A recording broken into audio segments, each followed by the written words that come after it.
Baik, Assalamualaikum warahmatullahi wabarakatuh. Selamat siang, salam sejahtera buat kita semua.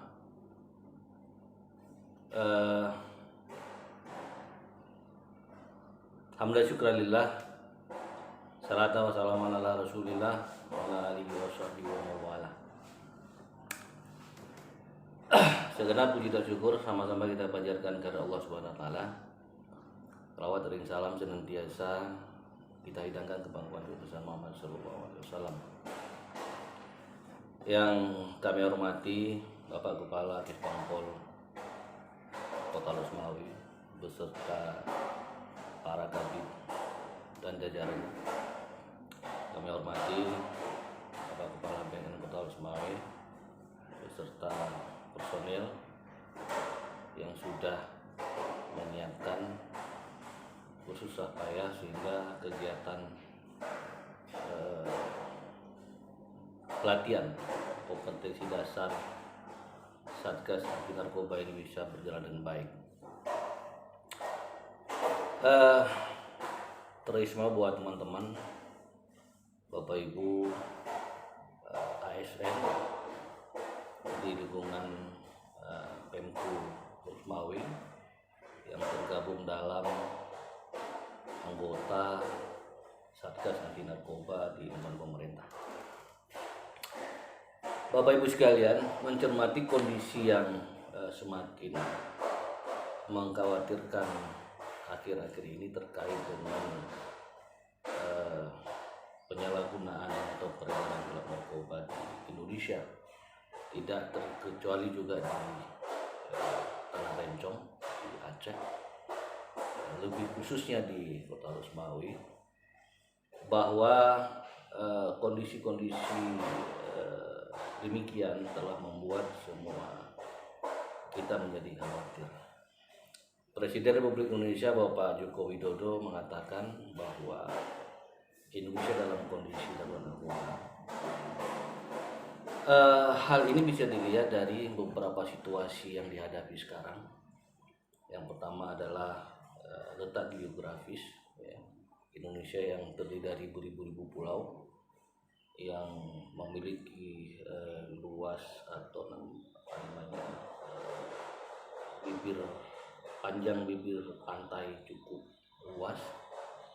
Kemudian juga hasil angka demikian tadi adalah hasil penelitian antara BNN dengan UI, ya. Kalian akan menjadi apa negara kita ini, terutama kepada adik-adik generasi bangsa. Pengedar narkoba dan ataupun para bandar itu selalu mencari jalan. Oh ini aman dan segala macam. Nah, indikator utama itu ada 8 tadi, ya. Di antaranya adalah munculnya kasus kejahatan narkotika di situ. Kemudian angka kriminal atau angka kekerasan juga terjadi di suatu desa itu. Kemudian ada bandar, ada produksi. Jadi teman-teman termasuk media barangkali jangan berpikir kita di sini hanya barang diimpor kemari masuk. Tetapi masyarakat kita juga udah pernah dan tim pusat mengendus itu beberapa tahun lalu di daerah kawasan Losmawi. Ada clandestine lab. Jadi ada produksi, ada kegiatan produksi narkoba di daerah kita, ya. Maju dalam tanda kutip yang tidak diinginkan gitu sebetulnya, ya. Kemudian ada lagi angka prevalensi pengguna, ya. Jadi kalau di 2000 ini karena menyangkut angka ini kita agak hati-hati, ya. Kalau di 2019, ya, 2019 itu sedikit terjadi penurunan dibandingkan dengan 2017. Maka di 2021 itu sedikit ngetrennya naik lagi. Jadi ada angka-angka yang cenderung bertengger, ya. Kadang-kadang agak turun sedikit, tapi di kesempatan lain naik lagi dia.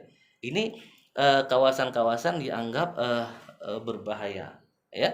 Kemudian ada kurir, ada pintu masuk. Kita tahu kalau semuanya ada ujung belangnya.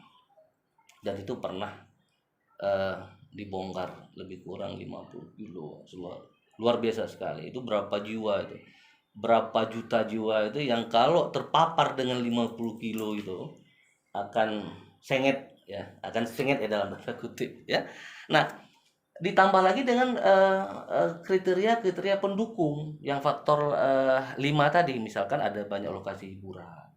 Ya, itu. Nah, sehingga berdasarkan kriteria-kriteria tadi itu kami mengkategorikan itu ada kawasan bahaya, ada kawasan waspada, dan siaga dan aman.